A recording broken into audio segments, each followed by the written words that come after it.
انسان آخری لمحے تک اپنے آپ کو یقین دلاتا رہتا ہے کہ موت دوسروں کو ہی آتی ہے، مجھے شاید نہ آئے۔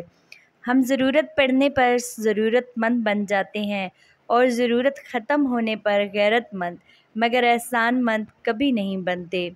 چیزوں کی اہمیت نہیں ہوتی، وہ کبھی نہ کبھی مل جاتی ہیں۔ صرف انسان ہیں جن کا نعم البدل نہیں ہوتا، وہ نہیں ملتے۔ انسان نے محسوس کرنا اس لیے چھوڑ دیا ہے کیونکہ اسے ان چیزوں سے محبت ہو گئی ہے جن میں احساس نہیں۔ جو لوگ مخلص ہوتے ہیں وہ دعویٰ نہیں کرتے، اور جو اخلاص سے خالی ہوتے ہیں ان کی زبان پر دعوے ہوتے ہیں۔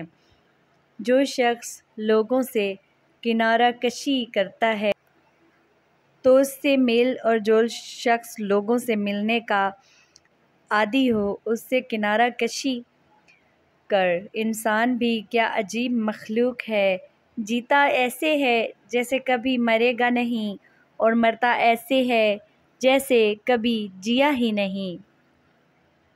انسان تین ہی اچھے سمجھے جاتے ہیں، ایک وہ جو مر گیا ہو، دوسرا وہ جو پیدا ہی نہیں ہوا، تیسرا جسے ہم نہیں جانتے۔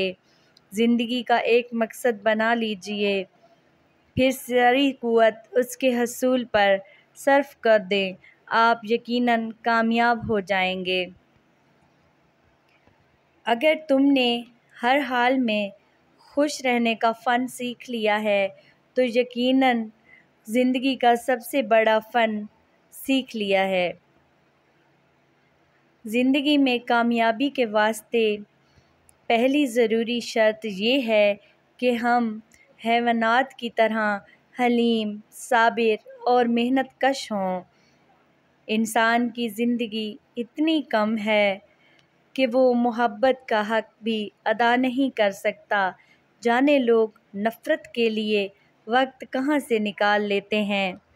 وہ شخص جلد ہی مر جائے گا جو صرف اپنے لیے زندہ ہے، وہ شخص کبھی نہیں مرے گا جو دوسروں کے لیے زندہ ہے۔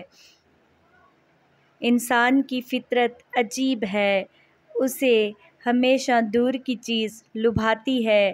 نہ کوئی بدصورت ہوتا ہے اور نہ خوبصورت، بس جو شے پاس نہیں ہوتی وہی من کو بھاتی ہے۔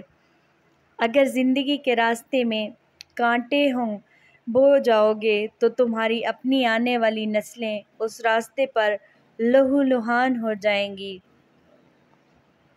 زندگی کی لڑائی اکیلے ہی لڑنی ہوتی ہے، لوگ صرف تسلی دیتے ہیں، ساتھ نہیں۔ جو قدم اٹھانے سے آپ ڈر رہے ہیں، ہو سکتا ہے وہی قدم سب کچھ بدل دے۔